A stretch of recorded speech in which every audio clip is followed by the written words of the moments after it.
بسم الله، السلام عليكم.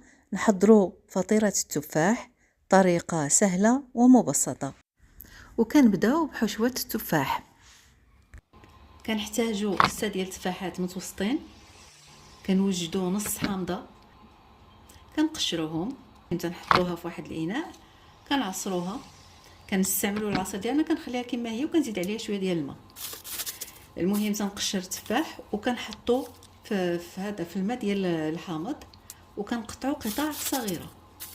المهم كنخويه في المقله، كنقيه من داك من الحامض اللي خليت العظوم بطبيعه الحال كنحيدوهم من الاول. نطيبوه مباشره اولا كنحطوه، المهم نخبعوه على حتى نكونوا مستعدين. المهم انا خبعته في الثلاجه حتى لغدا ليه عاد طيبته. كنضيف ليه 6 ديال المعالق كبار ديال الماء، الا ما بقاليش من الماء ديال الحامض 6 ديال المعالق كبار ديال السكر. داك العصير ديال الحامض كنستعملوه هو والماء اللي ضفت ليه. الا درتو مباشره كيكون باقي ليه ما تشربش، الا بات في الثلاجه كيكون شرب داك الحامض والماء. المهم انا الصباح لقيتو شربو، ضفت شويه ديال الماء وعبرت 6 معالق كبار ديال الماء، معلقه صغيره ديال القرفه.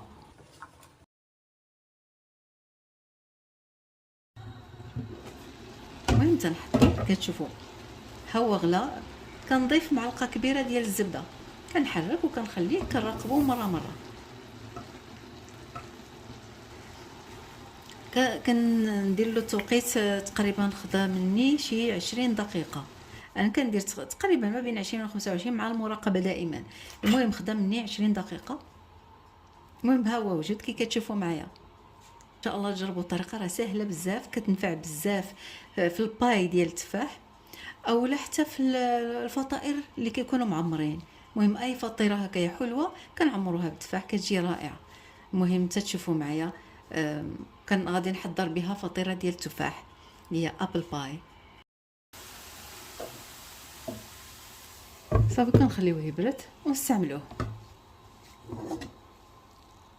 ودابا نحضر العجينه. في المقادير كنبداو 4 الكيسان صغار ديال الطحين الابيض. كل كاس تقريبا تيهز 100 غرام. اذا في الاجمال تيكون عندنا 400 غرام ديال الطحين الابيض، ونستعملوا اي نوعيه ديال الطحين. اذا كنغربلوا الطحين ونضيفوا ملعقه صغيره ممسوحه من الملح. الملعقه اللي كنستعمل هي نصف ملعقه كبيره، اذا نتوما تاخذوا غير ملعقه صغيره ممسوحه من الملح. نضيفوا ملعقتين كبيرتين من السكر، وملعقه صغيره من السكر المنسم بالفانيلا، وكنمزج الطحين. نديروا حوض في الوسط ونضيفوا الزيت. القياس اللي كناخذوا الزيت هو نصف كأس صغير من الزيت. دائما كنستعملوا نفس الكاس اللي استعملنا في الاول في القياس ديال الطحين. اذا نصف كأس صغير. نمزجوا الطحين مزيان، نحاولوا ندخلوا الزيت حتى نشوفوا الطحين كامل تلبس بالزيت. كنحاول فقط نسرع الفيديو ونخلي لكم اللقطات كاملين باش تبان الطريقه مزيان ومشروحه، يعني تكون لكم واضحه. اذا كنحاول دائما نلبس الزيت للطحين حتى كنحصل على هاد الطريقه، على هاد النتيجه. وكندير حوض في الوسط. اذا الاضافه اللي غادي نضيف دابا هي بيضه. المهم كنديرها في الكاس، كنضيف عليها نصف كأس من الماء، نفس الكاس اللي كنستعمل. راه قلت لكم الكاس اللي كنستعمل هو نفسه كاس عنبه، عندي فيه القياسات داكشي باش كنستعملو بزاف.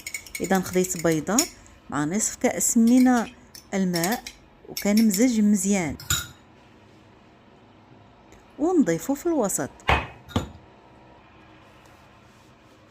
هنايا غادي ندير اضافه اخرى اللي هي ملعقه كبيره من الخل. المهم ديروا ملعقه كبيره من الخل. انا راه من بعد زدت الخل. هنايا راه في الصوره او في الفيديو كيبين غير ملعقه صغيره، من بعد راه ضفت الخل. اذا ملعقه كبيره من الخل، وكنجمع العجينه بهذه الطريقه. المهم كتجمعوها حتى تماسك.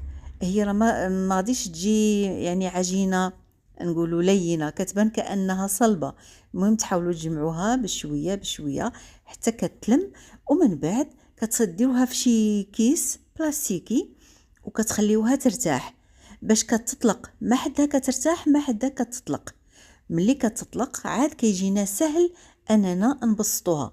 في الاول كتجي شويه كانها صلبه في البسط.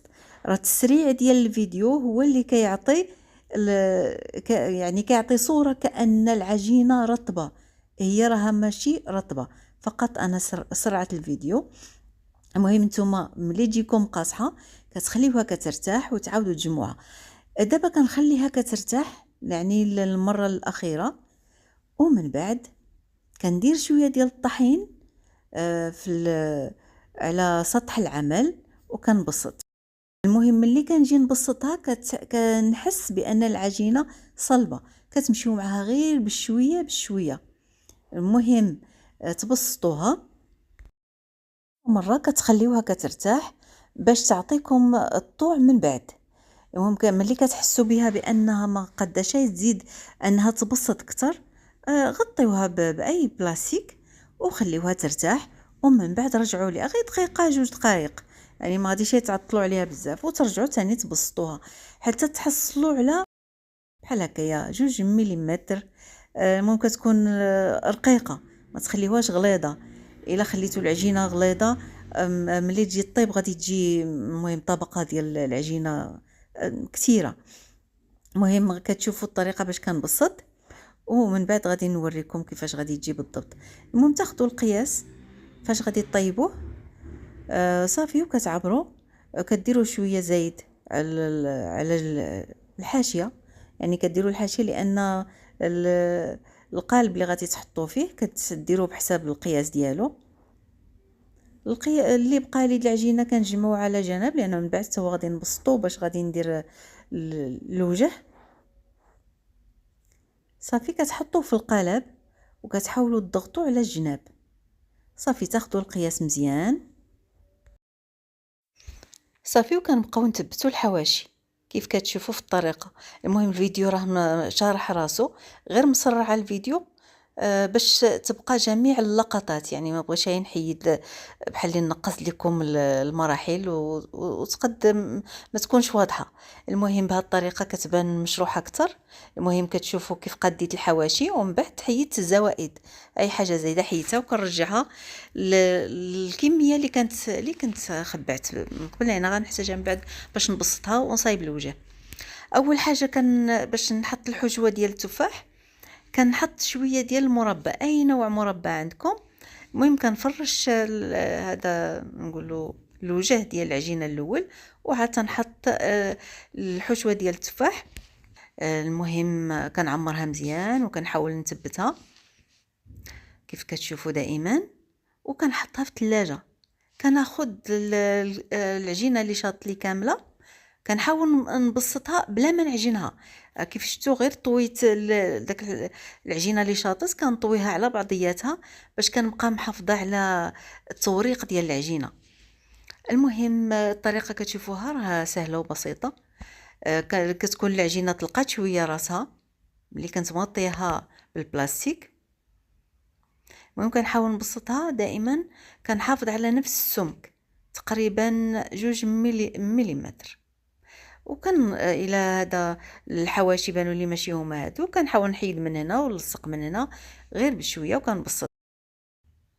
الى عندكم نفس الاله اللي استعملت باش كناخذ هذا الشكل ديال الوجه راه مزيان، ما كانش تقدروا تستعملوا غير الموس، غادي تقدروا تحطوا العجينه كما هي فقط وديروا مثلا غير خطوط بالموس فوق العجينه فوق، يعني حتى كتحطوها فوق التفاح اللي مصايبين واللي معمرين يعني كحشوه، كتحطوا داك العجينه فوق منها وتقادوها وعاد تقادوها بالموس. ديروا يعني تقطعوها كما بغيتوا وكتخليو شي شويه هكايا باين. المهم ان شاء الله يكون الشرح واضح. ملي كنحط الوجه على الحشوه تنحاول نقادها، والمهم التزيين يكون مقاد ديال الوجه، وكنحيد الحواشي اي حاجه شايطه على الجناب كتحيد. كناخد صفر بيضة مع قطرات من الخل أو قطرات من الحليب. ندهن الوجه مزيان، وفي هذه المرحلة الفران خاصو يكون كيسخن على 200 درجة تقريبا 6 ديال الدقائق. وملي غادي ندخل الفطيرة باش غادي طيب، ضروري خاصها طيب تقريبا 10 ديال الدقائق في نفس درجة الحرارة. من بعد ما دهنت بالبيض كنرش بالسكر حبيبات سنيدة. اذا من بعد ما كيسخن الفران كندخل الفطيره كطيب 10 ديال الدقائق، ومن بعد كنقص درجه الحراره تقريبا ل 160 170 درجه، تنخليوها طيب تقريبا 45 دقيقه حتى ل 50 دقيقه، وكنحصلوا على هذه النتيجه. دائما كتردوا البال بانها تحمرات من التحت، وكتوليو تحمروها شي شويه من الفوق، اولا كتخليوها حتى كتحمر تماما. المهم كنخرجوها كنخليوها حتى كتبرد مزيان وكنقطعوها. المهم كتجي رائعه ولذيذه الا جربتوها بالصحه والراحه.